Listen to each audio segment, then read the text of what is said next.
देखिए, निश्चित रूप से 3 दिल्ली वाले जो दल हैं, चुनावी समर में अब जनता के साथ बड़े झूठे वादे करने शुरू कर दिए हैं। एक पार्टी कहती है हम 300 यूनिट बिजली फ्री देंगे।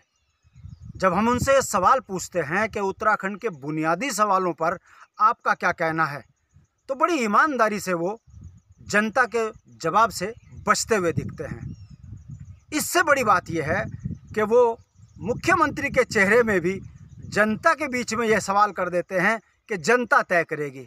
इससे समझ में आता है कि उनका जो मैदानी क्षेत्र में सोच बनाई है, वो उत्तराखंड की वोट पाने के लिए एक चेहरे को आगे करके मैदान को जीतने की बात कर रहे हैं। दूसरी तरफ भारतीय जनता पार्टी, जिसने वादे किए थे कि 50,000 नौजवान बच्चों को रोजगार देंगे, उत्तराखंड में सख्ती से लोकायुक्त कानून लागू करेंगे और भ्रष्टाचारियों पर कार्रवाई करेंगे, इसे सबको छोड़कर वो भारतीय जनता पार्टी उत्तराखंड में बंगालियों को आरक्षण देने की बात कर रही है।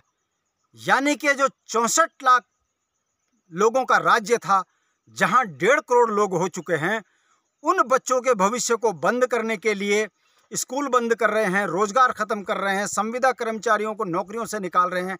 ऐसी भारतीय जनता पार्टी अब जनता के बीच में पुनः झूठ बोलकर बरगलाने का काम कर रही है। जनता इसको भी समझ रही है। कांग्रेस के अपने अस्तित्व की लड़ाई है, आपस के झगड़े जनता ने देखे हैं। इनके शासनकाल में भारतीय जनता पार्टी की तरह नौकरियों में भ्रष्टाचार हुआ है, जमीनों में भ्रष्टाचार हुआ है, भाई भतीजावाद चरम सीमा पर गया है। इससे उत्तराखंड की जनता में बड़ा उबाल है कि इन 20 वर्षों के बाद उत्तराखंड के जो बुनियादी सवाल थे, जैसे पलायन, राजधानी, नौजवान को रोजगार, स्वरोजगार स्थानीय लोगों को, ब्लॉक स्तर पर सड़क, स्वास्थ्य, शिक्षा, बिजली, पानी, रोजगार, स्वरोजगार की नीतियां जो बननी चाहिए थी, जिनके लिए राज्य मांगा गया था, इन बुनियादी सवालों पर कोई कार्य इन राष्ट्रीय पार्टियों ने नहीं किया है।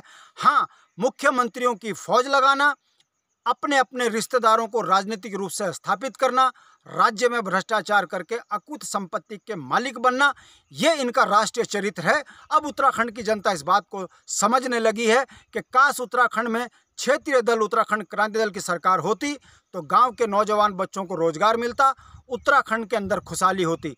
सबसे बड़ी चिंता का विषय है कि उम्र दराज हो गए लड़के, जिनकी न तो नौकरियां हैं, ना शादियां हो रही हैं। गाँव की सामाजिक संरचना पर भी बहुत बड़ा हमला हो चुका है। ये इससे बचने के लिए उत्तराखंड क्रांति दल को अब जनता समझने लगी है और राज्य आंदोलन की तर्ज में, जैसे राष्ट्रीय पार्टियों ने उत्तराखंड आंदोलन का विरोध किया, मगर राष्ट्रीय पार्टियों से जुड़े लोगों ने उत्तराखंड क्रांति दल का साथ दिया, संयुक्त संघर्ष समिति बनी और ये राज्य बना।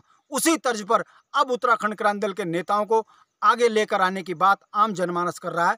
यह सुखद है और मुझे लगता है कि 22 में प्रचंड बहुमत उत्तराखंड क्रांति दल को मिलेगा। नौजवान, महिलाएं, छात्र, बुजुर्ग, किसान, व्यापारी एक मत होकर कह रहे हैं कि अपने अपने होते हैं।